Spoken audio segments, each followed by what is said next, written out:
All right, let's bring in retired four-star General Jack Keane, a Fox News senior strategic analyst. General Keane, great to have you back on the program here. So what do you see happening next?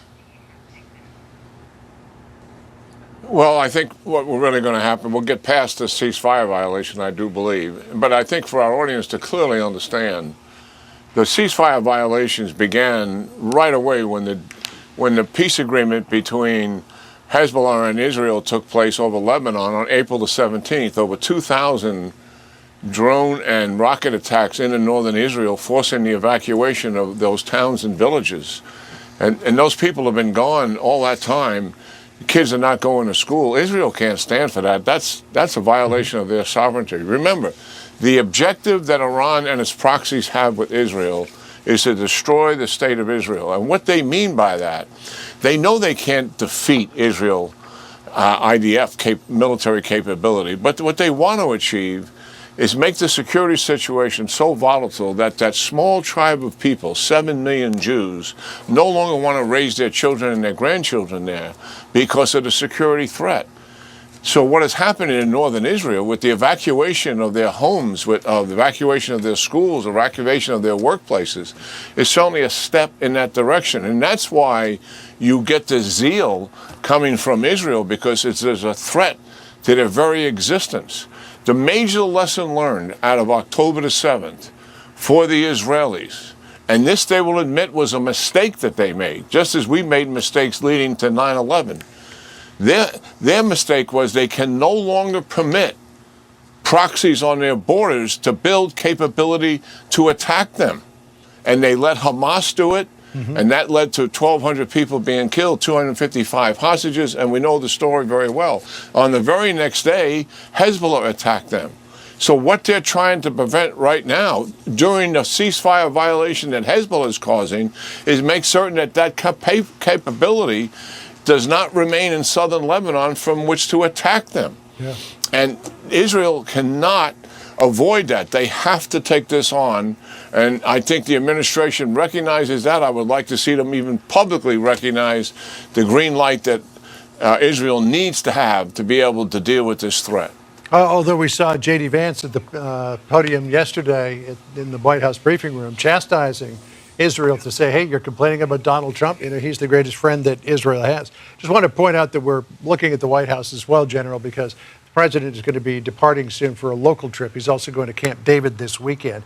But can you disabuse us of any notion that we might have, based on 47 years of history, that Iran is looking for any excuse to either delay or derail this process? Oh, yeah, absolutely. Listen.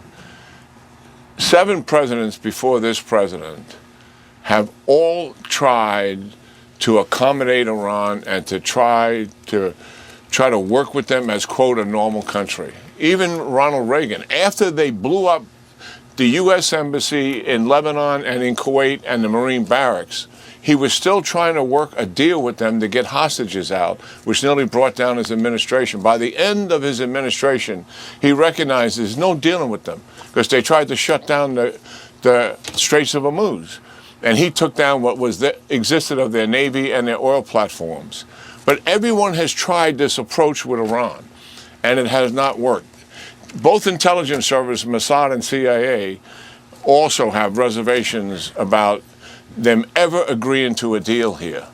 So yes, are we going to try? Yes, we're in a major phase here of diplomacy, but I think we have to be clear-eyed about what is really happening here and recognize the leverage that Iran really believes they have. When they shut down the Straits of Hormuz, they believe they gained a geopolitical advantage, and they're going to continue to use it.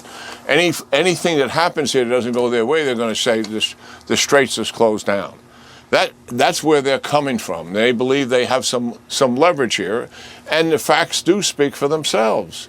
I mean, we made a major decision to shift from military objectives to a priority for economic and also political objectives.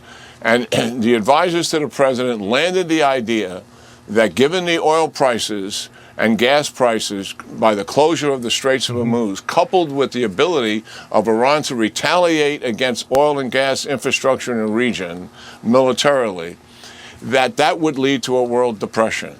And that put us in a major diplomatic phase that we're in right now. And the reality is we got to see this phase through. My own gut feeling for this is it's likely not to get a deal. We would all like to see a deal meeting all of the president's maximalist objectives. We're going to try to do that, certainly. I think we're earnest about it. I think some of the negotiators, because they're dealing with the people on the other side, believe that they really want to do this and they may be willing to change their behavior. Most of us have been looking at this for most of my adult life, have a different view of that. We don't think they're going to change their behavior.